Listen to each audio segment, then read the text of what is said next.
This video is brought to you by mesothelioma. That's our boy, a real all-American, Arlen's native son.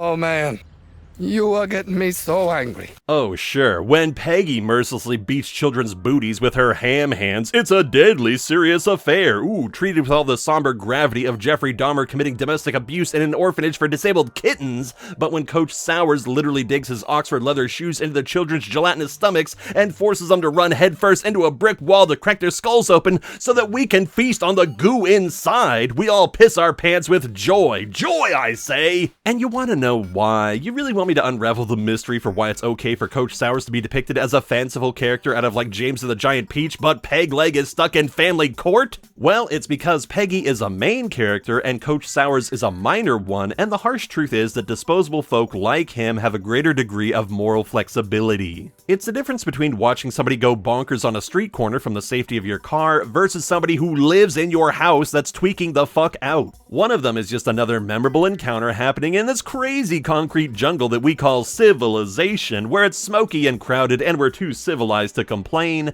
but the other is the horror of having your personal space invaded by unrestrained madness. And I gotta say, this usage of Coach Sowers reveals the extremely wise sense of tone that the King of the Hill writers are able to create, where the guy is so bombastic and otherworldly that it then reduces the seriousness of what we're seeing play out. Well, up until a certain point, when a line is definitely crossed, where he goes from just being like, ooh, a hard-ass jerk that is being mildly endangering to the kids, to being a full-blown psychopath that is chasing him down with his car, and in a muddy field, no less. You little pantywads think you're ready to play the wolves again?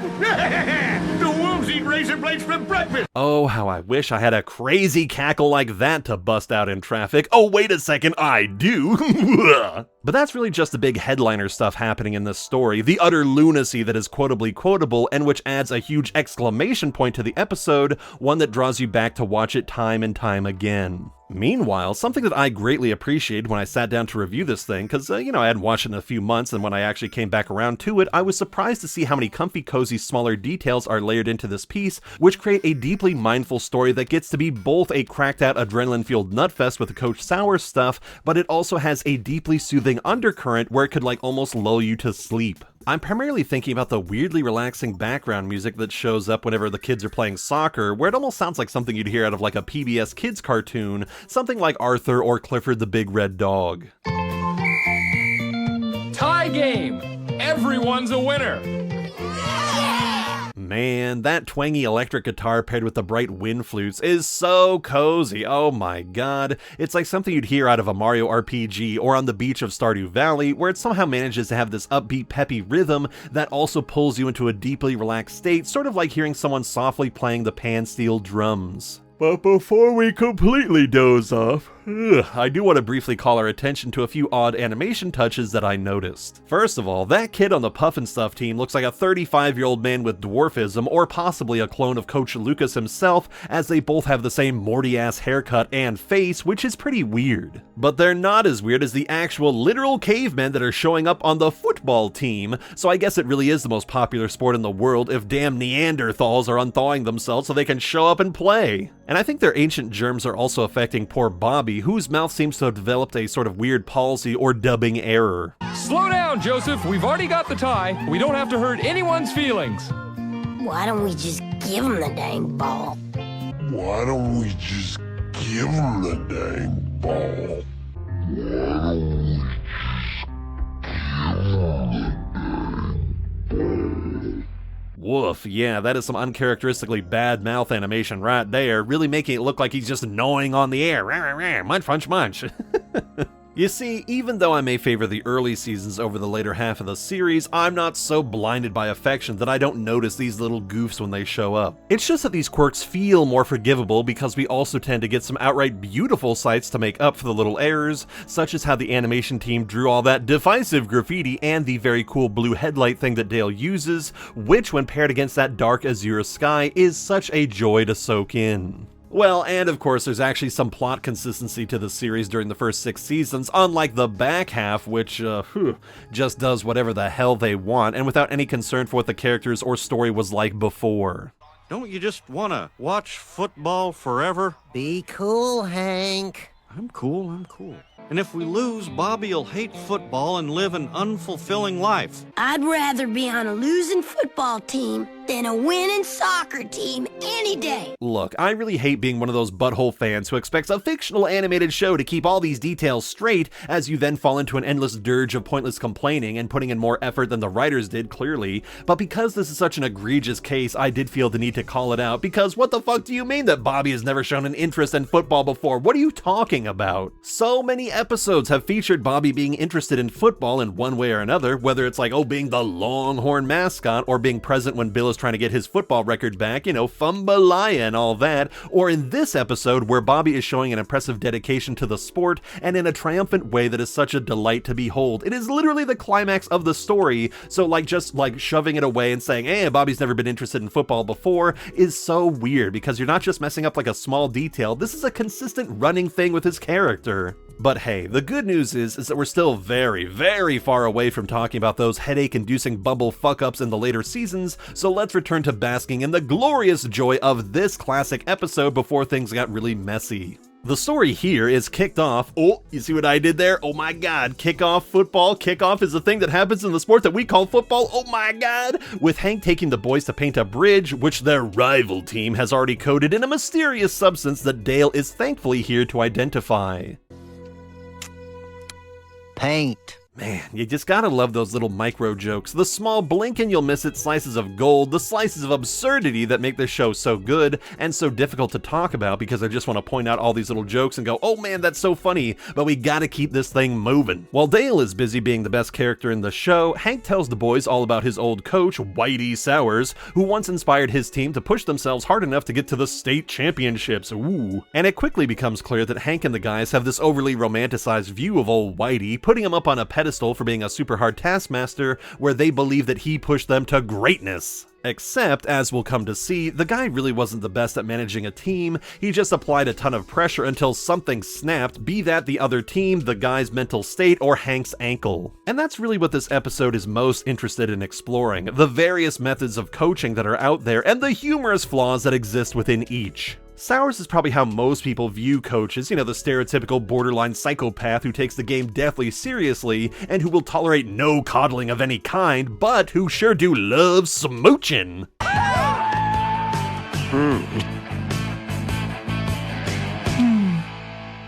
Damn, that man could coach. That's a very Monty Python sort of joke, or one you'd expect to hear from the movie Airplane, a classic comedy misdirection that then heightens the absurdity of what we're seeing. It's made all the better because you almost think for a second that Bill is about to say, damn, that man could kiss, but the word coach also starts with the k sound as kiss, making a phonetic misdirection too, meaning that this whole thing is brilliant on so many levels. I reached the ha-ha! But anyway, whereas Sowers is the expected jerk coach, the original coach of Bobby's team is probably the most common to real life, where he's a good-natured but limp fellow that goes by the book and follows on-paper quotas instead of doing what the specific situation calls for.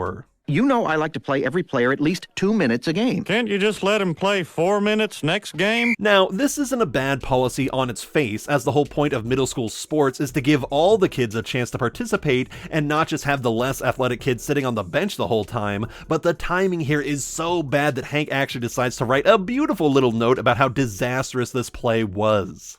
Do not put Bobby in if outcome of the game can be affected in any way. There.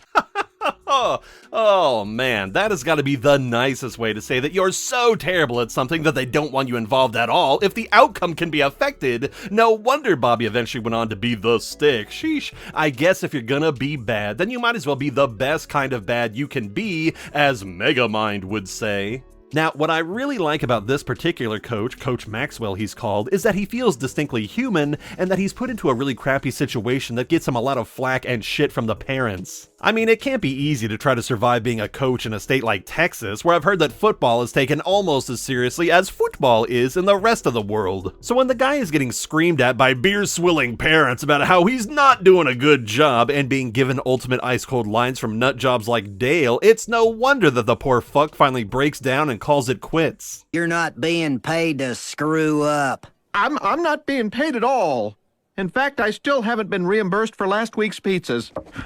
Oh, and if you guys aren't too busy, could you please just go to hell? God, imagine doing a job where you're not getting paid, you have to pay out of pocket for a whole team's worth of kids to have pizza, and you still have dads getting all aggro in your face with you. I've bitten people's windpipes in half for less than that, my lord! Also, what the hell kind of fancy ass Jack Ruby hat must Dale have bought if he used up the entire pizza budget for that week? Huh, it had better have been an everlasting hat, I'll tell you what. So poor Coach Maxwell finally has enough and decides to stand up for himself, where he leaves the series forever, which is probably for the best, and then we get to spend a great deal of this episode contrasting Coach Sauer's horrible training camp against the mega wimp Weenie Hut Juniors that is Lucas's soccer team. And if you just want to sit back and laugh yourself silly for a little bit watching a TV show and not really have to worry about character development or thinking about how these people are going to be growing as the series is marching on, then this is exactly the kind of episode that you want to watch, where you can just bask in the bite-sized moments of pure hilarity.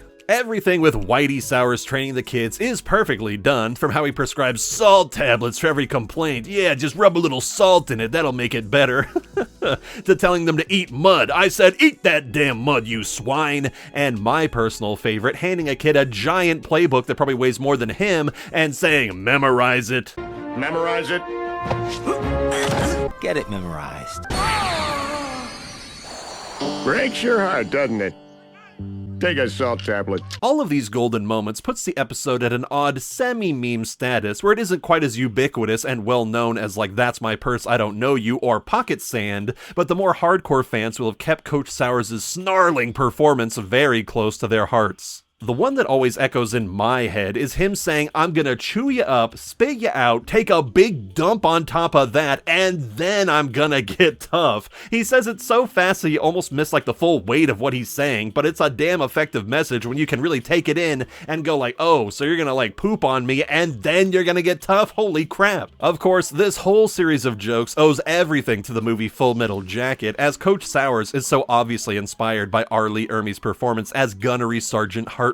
That movie, by the way, is a fantastic method of testing someone's media literacy skills, because if you're able to look beyond the surface level funny and creative insults that Hartman is constantly spouting off, you'll understand that there is a very meaningful and intentional disconnect between how Hartman sees the boot camp insults and how Private Pyle is seeing everything. From Sergeant Hartman's perspective, he's just trying to get the guys ready for the horrors of Vietnam, and he likely doesn't have the luxury of kicking out wimps like Pyle, who under normal circumstances wouldn't be allowed anywhere near the Marine Corps, but since the draft was a thing and they needed as many guys, as many bodies as they could get for the meat grinder, he was tasked with crushing this like really unskilled guy into a diamond come hell or high water. Hartman sees the dehumanization tactics as tough love that will assist the helpless cadet in the long run, desensitizing him to what amounts to physical and psychological torture. But Pyle is taking everything literally, in that Hartman's treatments and insults against him are personal, and that he actually does hate his guts, and he wants to cause him as much distress as possible, which is a belief that is compounded when all of his peers start whomping his ass for screwing up too many times. Hartman's crazy dialogue is undeniably funny for how bonkers it is, but watching him push the unstable Pyle further and further down the rabbit hole gets pretty tough to watch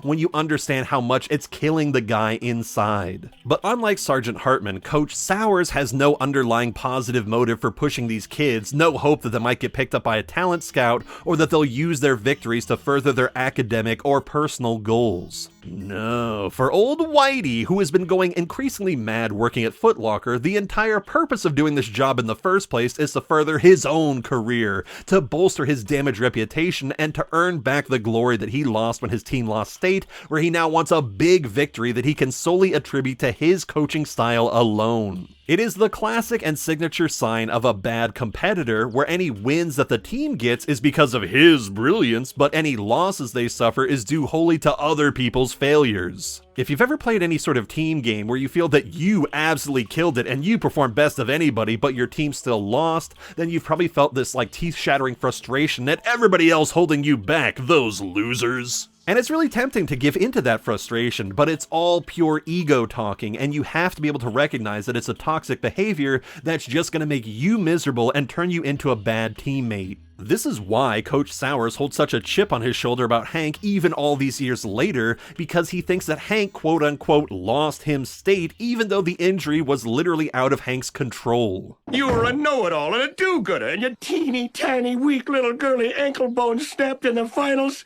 and you lost me state! I lost you, State. I'm the one who got you to state. Yeah, that's some real narcissistic abuser shit right there. Hellishly familiar to anybody who has ever had to walk on eggshells to keep someone scary from blowing up on you. And very much like the kind of people that you really should cut out of your life for the sake of your own well-being, Coach Sowers is capable of being a chill and even likable person, but only when he doesn't have power over others or is expecting something from them. Like, his reconnecting conversation with the guys is some gold-level dialogue that really makes us feel as though he knew Hank and his friends at a very unique point in their lives. Hill, finally got a haircut. Don't Treve! My God, man, what happened? Gribble. No one's killed you yet. This is some truly impressive history layering here, where in just a few quick lines you're given the distinct feeling that this mean old man was at one point very close with the guys in their younger days and almost served as a father figure that many of them really needed. Although, it is a little surprising that Hank would be so fond of him, considering what a hateful crybaby his own father is, but I guess it's just one of those like dark familiarity things, where Hank is so used to taking all of Cotton's shit that having another older authoritative figure yell at him just feels natural now. There's also the consideration that old Whitey is a bit more, well, let's say socially presentable than Cotton, both in his physical condition and where Coach Sowers would actually be willing to go see a movie with Hank, which I just can't imagine Cotton ever doing. I thought I'd take my boy to see that new space movie. The space movie with Julia Louis-Dreyfus? This is something that I really love and value about this show, that even a flat caricature like Sowers has a calmer side and an interest separate from football that he's actually excited to talk about. Like, seeing him perk up about the space movie is like weirdly adorable, I don't know. Also, can we just note how silly Hank is for trying to use this as a selling point? I thought I'd take my boy to see that new space movie.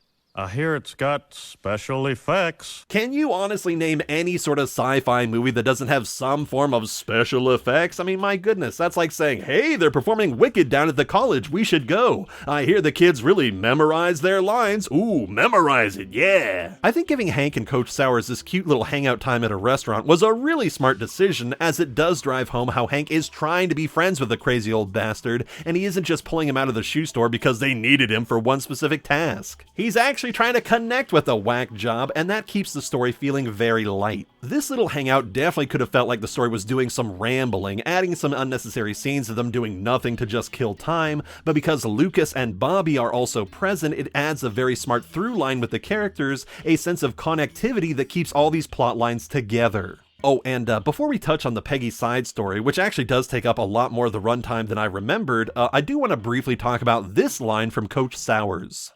Cheer all good plays. Respect every player as if he, she were on your team. What is this he, she? Some kind of a science fiction deal? Or Now, since I am one of them there progressive politics enjoyers, you might expect me to get my gender-neutral pantries, gender-neutral panties, not pantries, what the fuck am I saying? I'm not doing this line again. Ugh. Gender-neutral panties in a bunch and start angrily oozing my man estrogen all over this poorly aged sentiment. However, I do think that the quaintness of Coach Sowers' confusion actually does speak to how far the gender discussion has come since the early 2000s. Whether you find the concept of personal pronouns agreeable or disagreeable, it's still something that has become a more widely known conversation piece, and I think that's healthy for moving forward and progressing forward and literally making this more normalized. It's when things are too taboo to even talk about or even speak about, you know, completely censored from existence, that's the real death blow to these ideas integrating into society. Humans just like to mull things over, to take ideas and remix them in new and exciting ways, meaning that through continued conversations and representation, concepts like this are still given the space to breathe and will find a place in our cultural zeitgeist. I mean, hell, Star Trek's crazy optimistic sci-fi vision vision of the future was to have a multi-ethnic crew working together, oh my god, which was a radical thing for the 1960s, especially to have like a Russian crewman, but which nowadays we would barely even notice because we're so used to seeing groups like this in other media because Star Trek made the effort at normalizing it. So I don't necessarily think that seeing some outdated sentiments like this, where Sowers is equating the idea of like a he-she person as a science fiction concept, is a wholly bad thing on a grand scale, as I tend to look at it in like a glass half full kind of way, viewing it as more of the awkward growing pains that some things sadly have to go through. In a just world, we wouldn't have to endure those growing pains at all, and we could just naturally care about one another as human beings from the get-go, but considering how awful pretty much all civilizations out there have been historically, any progress forward is going to be a good thing. And sure, a lot of jokes like this may be cringe or eye-rolling in retrospect, but it's like cringing at the memory of how stupid you were as a teenager. It's because you grew into a more evolved person that looking back on who you used to be fills you with embarrassment. Of course, there's also very important rhetoricians like W.E.B. Du Bois who correctly criticized black leaders who were sheepishly accepting similar sentiments, being content with only incremental society changes being drip-fed over the course of who even knows how long, instead of making demands for equal rights right now. So really it's thanks to courageous folks like that put their lives on the line to actually make things better, which allow us to look at Coach Sowers' confused comment as retroactively benign. And since we're already on a rhetorical roll, let's have a nice little fireside chat about Peggy's side of the story, where she goes from her rowdy football peers to chillin' with pretentious soccer MILFs. This B-plot is such a radical step down in energy from the Sowers and Bobby stuff that it is very easy to forget about. There aren't that many laugh-out-loud jokes in this segment, and the moms themselves are such flat nothing people, ones that only exist to be annoying, that they feel too distinctly inhuman and petty to feel real. Well, my husband, Henry, is bringing him in the truck. Wait, you mean a sports utility vehicle, not a pickup truck? Yeah, she's right. What kind of man would own a pickup truck in Texas of all places? Ha ha ha. What a silly concept. Next we'll be saying there's trees in Appalachia or oranges growing in climate-changing Alaska. Ho ho ho. These creepy hive mind women remind me a lot of Peggy's old crew from the second episode of the series, Square Peg, where they were used to draw a contrast between the more expected and traditional mindset of the southern suburban mom versus how Peggy sees the world. A less experienced reviewer might wonder why the show seems so reluctant to give Peggy more steadfast friends, but I actually think it's very nice that the show keeps her feeling more isolated from other women, where she has a lot of acquaintances and people that she knows around town, sure, but virtually no real, true friends. In fact, this B-plot demonstrates to us that Peggy isn't willing to compromise on who she is or how she behaves or what she finds funny, because if she does, then she knows that she'll be driven nuts by trying to be something that she's not. Best of all, she wasn't making an effort to fit in just for her own sake, for her own benefit, to be popular with some well-known mom or something, kind of like how Coach Sowers is being very selfish and trying to use other people to lift himself up, or I guess literally step on them to get what he wants. No, Peggy was trying to fit in so that Bobby could meet some new friends on the soccer team. This is a point that's highlighted by Min, who is used to great effect even though she has a very small appearance in the story. You going to soccer practice dressed like that? Oh no, Peggy here. Get real. You borrow my nice sweater.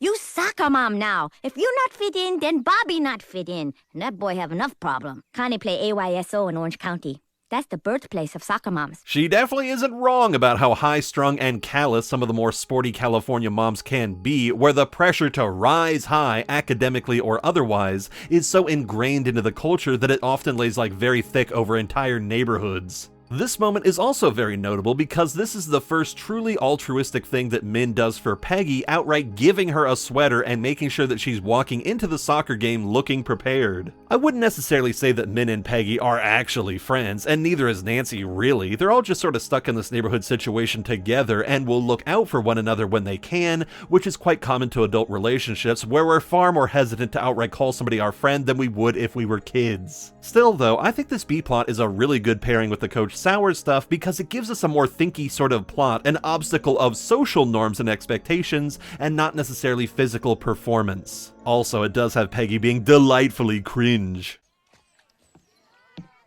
Hey, hey, hey!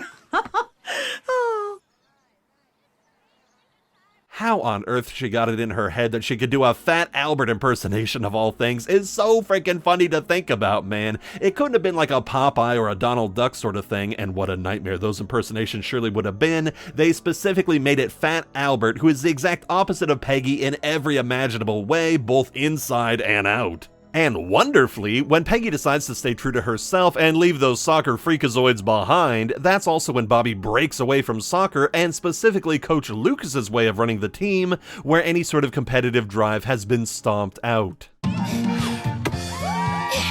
Go, Joseph, go! Slow down, Joseph. We've already got the tie. We don't have to hurt anyone's feelings.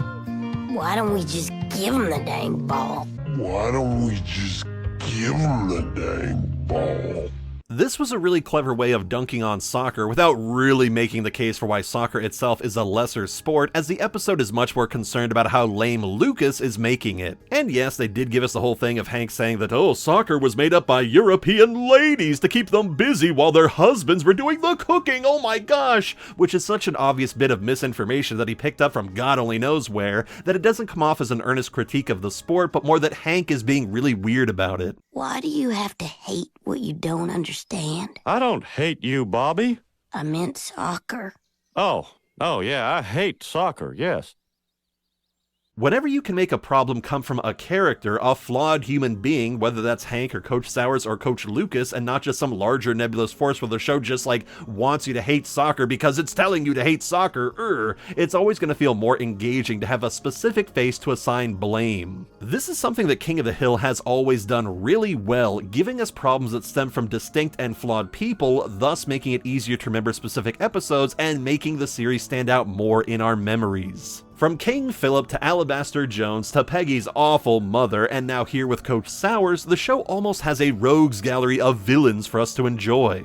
The only thing kinda holding that classification back is that none of these big bads ever get more than just one episode to lead, even though you think we'd see people like Lenore or Leanne show up again, and yes, technically Twig Boy showed up twice, but the second time he was much more of a supporting villain, and there wasn't any meaningful acknowledgement of his return aside from one deleted scene.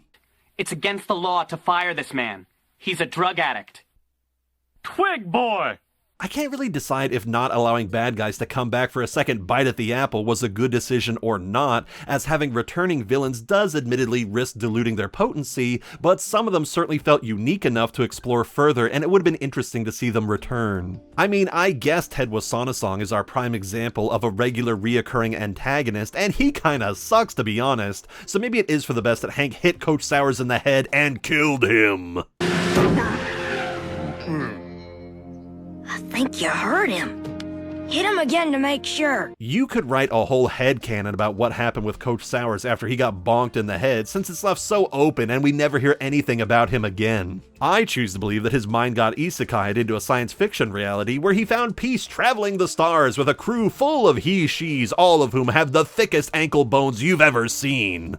I wonder what he's seeing. Whatever it is, it's too good for him. Well, either that or Hank told him to never show his fucking face around a gridiron again, or he'd call the cops and get him arrested for child endangerment, so it's one of the two possibilities for sure. Anyway, while Coach Sowers is busy being rushed to a casket, Hank takes over the dying team, Joseph kicks butt in surrender ball, Bobby rallies his peers to return to football, and Peggy decides that she can't live as a Stepford wife. Everybody rediscovers their resolve and finds the courage to go where they're needed the most, although I want to give a super special shout out to Joseph too, who also knew exactly how and when to go someplace better. Put on the helmet and run into that brick wall. Yeah, right. And end up with headaches like my mom. You're going the wrong way. Hey, put your helmet back on. Nice. I always love seeing characters that are willing to push back against shit like this. That gives us conflict instead of passivity. I want problems. I want to see someone like Coach Sowers get so mad that he's willing to run into a brick wall out of sheer spite.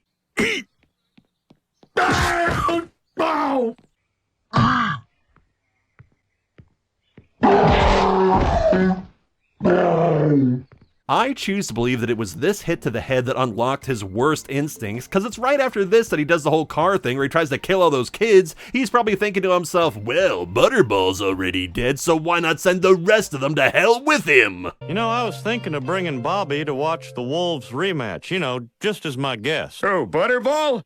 Butterball is dead to me. It also raises more concerns for his health since Hank also hits him in the back of the head no less, hard enough to make him pass out, and getting too many bad head injuries like that at his age ain't doing him any favors. So while Coach Sauer's funeral arrangements are being done, Joseph gets back in the big game and we're left wondering if that was enough to save the team. Although it doesn't really matter because Bobby himself showed great coaching instincts in bringing Joseph back, which earns Hank's respect, for about 2 seconds. Stick with it and you could make a good coach someday.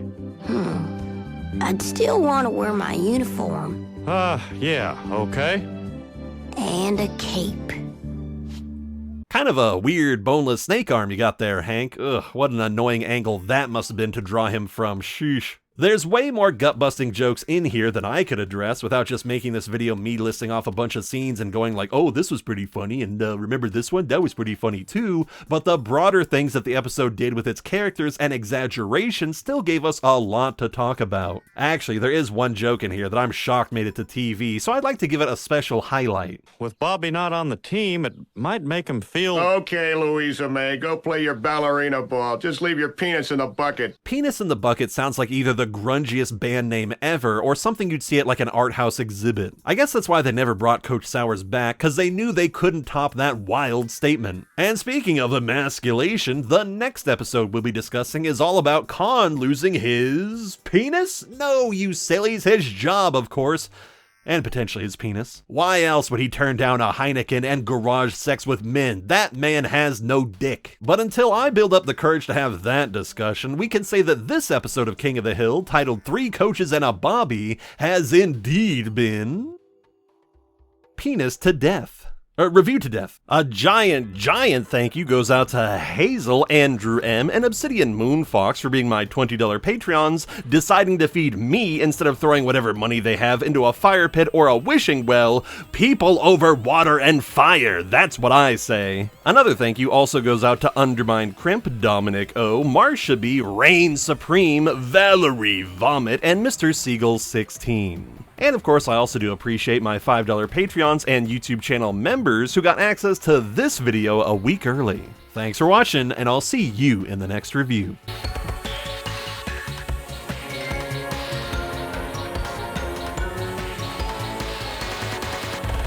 Beat those, fluffy puffs or whatever. Dad, they're called the Puffin' Stuffs.